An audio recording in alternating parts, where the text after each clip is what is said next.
வணக்கம். நான் பார்க்க போகிறது ஷெவர்லெட் என்ஜாய். இது ஸ்டார்டர் மோட்டார் ரிமோட் இன்ஸ்டாலேஷன் தான் பார்க்க போகிறோம். அது எப்படி பண்ணுறதுன்றதை பார்க்கலாம்.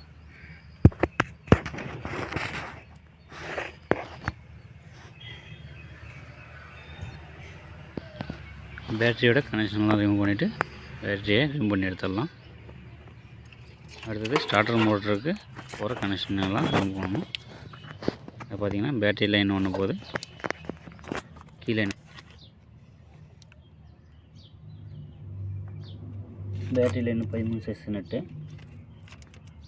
கீ லைன் 10 சைஸ் நெட்டு, ரெண்டு ரிமூவ் பண்ணி எடுத்துக்கலாம்.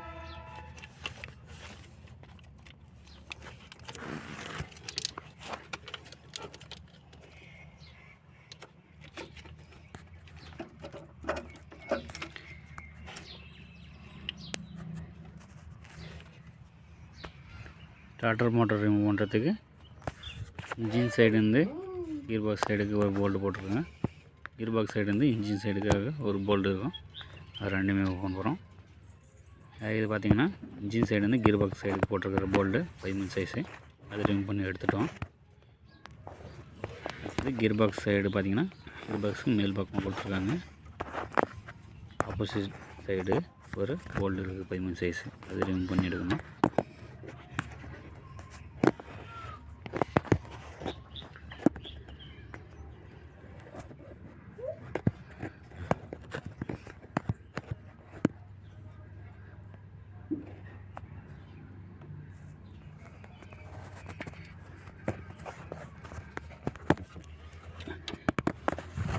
இந்த போல்டு வந்து கீர் பாக்ஸ் மேல் சைடு ஸ்டார்டர் மோட்டாரில் த்ரெட் இருக்குது. அதனால் கீர் பாக்ஸ் சைடு வந்து ஸ்டார்டர் மோட்டர் போட்டிருக்கிறது.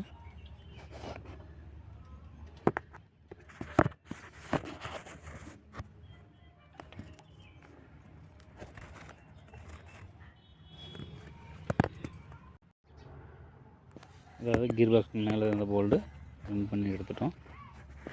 ஸ்டார்டர் மோட்டார் வெளியே ரிமூவ் பண்ணி எடுக்க போகிறோம்.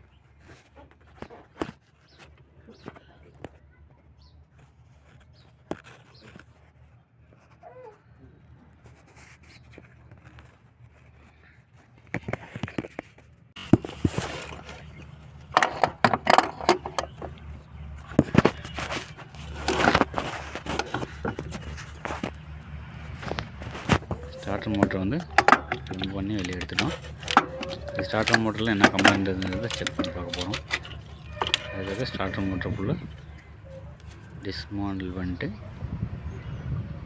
செக் பண்ணி பார்க்க போகிறோம்.